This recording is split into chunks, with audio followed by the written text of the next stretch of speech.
ராதே கிருஷ்ணா. எல்லாருக்கும் நமஸ்காரம். இன்றைக்கி நம்ம பண்ண போகிறது வந்து மாங்காய் தொக்கு. இதுக்கு நான் அந்த கிளிமூக்கு மாங்காய் எடுத்துன்னு இருக்கேன். அது கொஞ்சம் புளிப்பு கொஞ்சம் திதிப்பு ரெண்டும் கலந்த மாதிரி தான் கிடச்சிது.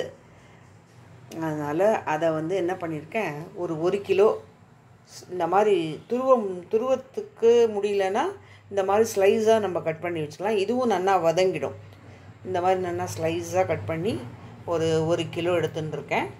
இதுக்கு நமக்கு தேவையானது கடுகு, பெருங்காயம், உப்பு, வெந்தயம் நல்லா ட்ரை ரோஸ்ட் பண்ணி பொடி பண்ணி வச்ச வெந்தயம், மஞ்சப்பொடி, மிளகாப்பொடி காஷ்மீரி சில்லியும் எம்டிஆர் மிளகாப்பொடியும் கலந்து வச்சுருக்கேன். ஒரு 3 வச்சுருக்கேன்.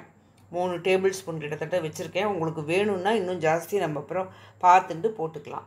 அதுக்கப்புறம் எண்ணெய் ஒரு 200 கிராம் எடுத்திருக்கேன். இதுக்கு மேலே தேவைப்பட்டாலும் அப்புறம் நம்ம விட்டுக்கணும். இப்போ இதுதான் நமக்கு இதெல்லாம் தேவையான பொருட்கள்.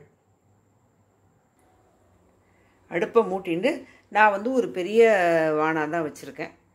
அதில் எண்ணெய் நல்லெண்ணெய், அதில் இப்போ பாதி எண்ணெய் இந்த இதில் விட்டுருக்கேன். அதை எடுத்து வச்சோம் இல்லையா, அதில் பாதி விட்டுட்டு கொஞ்சம் நன்னா எண்ணெய் காஞ்ச உடனே கடுகை போடுங்க. கடுகு கொஞ்சம் நல்லா வெடிக்கட்டும். கடுகு வெடித்த உடனே பெருங்காயம், கடுகு நல்லா வெடிக்கிறது. இப்போ பெருங்காயத்தை போட்டுருங்க. பெருங்காயத்தை போட்டுண்டு அது கொஞ்சம் நல்லா வறுபட்ட உடனே அடுப்பை ஆஃப் பண்ணிவிடுங்க. ஏன்னா அதுக்கப்புறம் நம்ம மஞ்சப்பொடி போட போகிறோம், அதெல்லாம் கருகக்கூடாது. அதனால் அடுப்பை ஆஃப் பண்ணிவிடுங்க. கடுகு ஆஃப் பண்ணி அடுப்பை ஆஃப் பண்ணிவிட்டு அதுக்கப்புறம் மஞ்சப்பொடி போட்டுக்கணும்.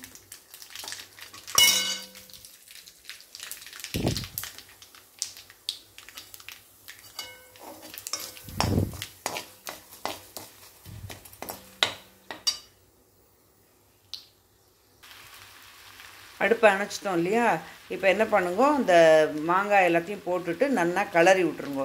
கிளறினோடனே நல்லா ஒத்தாப்பில் கலர் வந்துடும். அதுக்கப்புறமா திருப்பி அடுப்பை மூட்டிட்டு இது ஃபுல்லாக எண்ணெயில் தான் அது பண்ணணும்.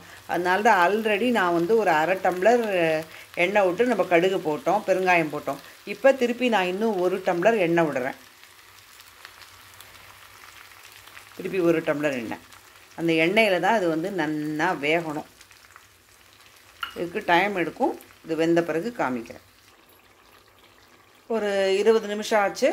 இப்போ இது நல்லா வதங்கிடுத்து. ஒரு 80% கிட்டத்தட்ட இதுவாக எடுத்து இந்த ஸ்டேஜில் நம்ம எடுத்து வச்ச அந்த 3 ஸ்பூன் மிளகாப்பொடி இருக்கு இல்லையா, டேபிள் ஸ்பூன், அந்த மிளகாப்பொடி அதில் சேர்த்துருங்க. கொஞ்சம் பெருங்காயம் கொஞ்சம் லேசாக. அதுக்கப்புறம் வெந்தயப்பொடி ஒரு அரை டேபிள் ஸ்பூன் கிட்டத்தட்ட போட்டுக்கோங்க.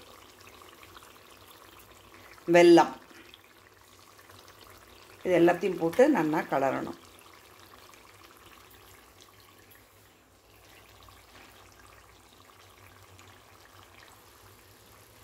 அவ்வளோதான். நம்ம எல்லாம் போட்டாச்சு. அந்த மிளகாப்பொடி வாசனை போக அதுவும் இதுவாக எடுத்து இப்போ நல்லா எண்ணெய் பிரிஞ்சு வந்துடுத்து. இப்போ நம்ம ஸ்லைஸ் பண்ணி போட்டனால என்ன ஆகும்னா, இந்த மாதிரி சின்ன சின்னதாக நடுப்புற கிடைக்கும். இது நல்லா ஊறிண்டு அந்த இதில் உப்பும் புளிப்புமா சாப்பிட்றதுக்கு ரொம்ப நல்லா இருக்கும். இந்த டைப் நீங்கள் கொஞ்சம் ட்ரை பண்ணி பாருங்க. யூஸ்வலாக நம்ம துருவி போடுவோம், இல்லைன்னா மிக்சியில் முடியலன்னா அரைச்சி போடுவோம். இந்த மாதிரி ஸ்லைஸ் பண்ணி போட்டு பாருங்க. அது நல்லா ஊறின பிறகு உங்களுக்கு கடித்து சாப்பிடும்போது ரொம்ப டேஸ்ட்டாக இருக்கும். அது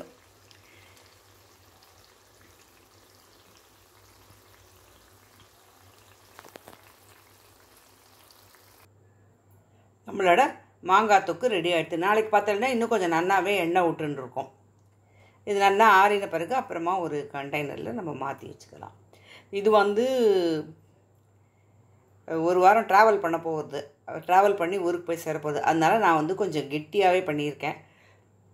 நீங்கள் நமக்கு ஆற்றுக்கு வேணும் அப்படின்னா நம்ம கொஞ்சம் முன்னாடியே எடுத்துடலாம். இதுக்கு நான் வேறு எந்த ப்ரிசர்வேட்டிவும் போடலை. அதாவது கடையில் ஏதோ வினிகர் அது இதெல்லாம் போடுவா, நம்ம அதெல்லாம் போடுறது கிடையாது. நமக்கு ப்ரிசர்வேட்டிவ் கல் உப்பு, இந்த நல்லெண்ணெய், அதெல்லாம் தான் நம்மளோட preservative. Thanks for watching my channel. Please subscribe me.